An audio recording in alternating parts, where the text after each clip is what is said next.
फिर पूछे महाराज वक्ता कैसा होना चाहिए। देखिए प्यारे, भागवत वही है, श्लोक वही है, लेकिन आज काम क्यों नहीं होता? क्योंकि हमने आपने उसकी मर्यादा का हनन कर दिया, हमने आपने उसकी मर्यादा को खत्म कर दिया। धर्म रक्षति रक्षिता, उपनिषद कहता है कि हम धर्म की रक्षा करेंगे तो धर्म हमारी रक्षा करेगा, और यदि हम धर्म का परिहास करेंगे तो धर्म हमारी रक्षा कदापि नहीं करने वाला। विचार कर लेना, हमने आपने मर्यादा का हनन कर दिया। किसको कहना है, कहां पर कहना है, किस समय कहना है, इस सब का विचार खो दिया। इसलिए भागवत कथा तो वही है, लेकिन आज कल्याण नहीं कर रही है, क्योंकि मर्यादा का पालन करने पर इसको बल मिलता है। जैसे हमें आपको भोजन करने से शरीर को बल प्राप्त होता है, आहुति देने से देवताओं को बल प्राप्त होता है, उसी तरह शास्त्रों की मर्यादा रखने से शास्त्रों को बल मिलता है, शास्त्रों को शक्ति मिलती है। जब हम उनके मर्यादा का हनन करेंगे, मर्यादा का पतन करेंगे, शास्त्र वही रहते हैं, पुराण वही रहते हैं, लेकिन अपनी शक्ति को खो देते हैं। भागवत जी में स्पष्ट लिखा है क्या? विरक्तो वैष्णो विप्रो, वक्ता ब्राह्मण होना चाहिए, हो सके वो ब्राह्मण विरक्त हो, और ना विरक्त हो तो ब्राह्मण होना चाहिए, वो भी वैष्णव गुरुमुख हो।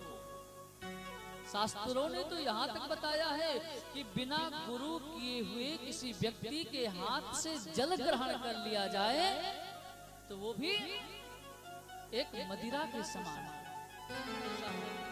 कहूंगा तो अटपटा लगेगा, क्षमा करना, मैं व्यास गादी पर बैठा हूँ, तो ये बात नहीं कहूंगा जो आपको अच्छी लगे, जो सत्य होगी वो कहूंगा। हो सकता है थोड़ा खराब लगेगा, बाद में आप विचार करोगे तो अच्छा लगेगा।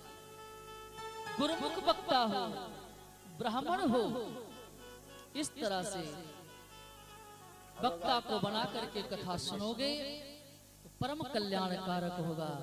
और प्यारे, मैं अपने आप को परम सौभाग्यशाली मानता हूँ, भगवान राधा माधव भगवान की बहुत बड़ी कृपा मानता हूँ कि भगवान ने भारत की जैसे धरती पर जन्म दिया, वो भी अवध क्षेत्र में जन्म दिया, वो भी अवध क्षेत्र में एक ब्राह्मण परिवार में जन्म दिया, और ब्राह्मण परिवार में जन्म दे करके ऐसे ब्राह्मण परिवार में दिया कि जहाँ पर धर्म कर्म किया जा रहा था, जहाँ पर भक्ति की जा रही थी भगवान की, उस घर में दिया। वरना आजकल के ब्राह्मण भी क्या क्या नहीं खाते, किस किस कर्म पर नहीं चलते हैं। बोलेंगे हम पंडित जी हैं, हाथ में बोतल रहेगी शराब की, खाक पंडित जी हो। पंडित जी नहीं, पंडित जी के नाम पर कलंक हो।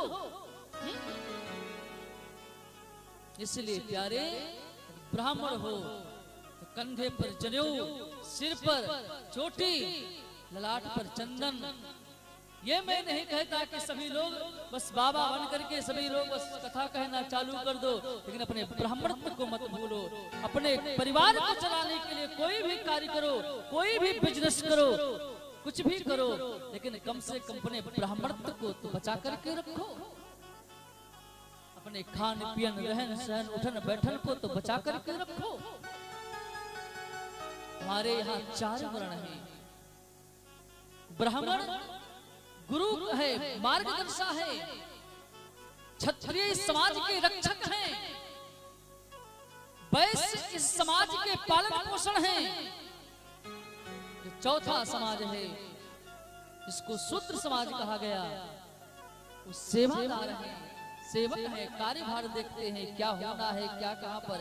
लेकिन प्यारे, आज का समय धर्म पर नहीं चलना चाहता। आज का समाज तो केवल जात विवाद में आपस में लड़ रहा है, आपस में लड़ रहा है, आपस में लोग तकरार कर रहे हैं। देखिए प्यारे, जातियां कोई छोटी बड़ी नहीं है, माफ करना। एक कार्यालय में 4 व्यक्ति काम कर रहे हैं, तो कोई उसी में ऑफिसर है, ऑफिसर रैंक का है, उसी में कोई उससे छोटे रैंक का है, उसी में कोई पानी पिलाने वाला चपरासी भी है। अब क्या चपरासी है तो क्या वो छोटा हो गया? हमारी आपकी बुद्धि इतना भ्रष्ट हो गई है, हमारे आपकी मानसिकता को इतना गलत कर दिया गया है साहब, कि हमारी आपकी बुद्धि केवल तोड़ने में लगी है।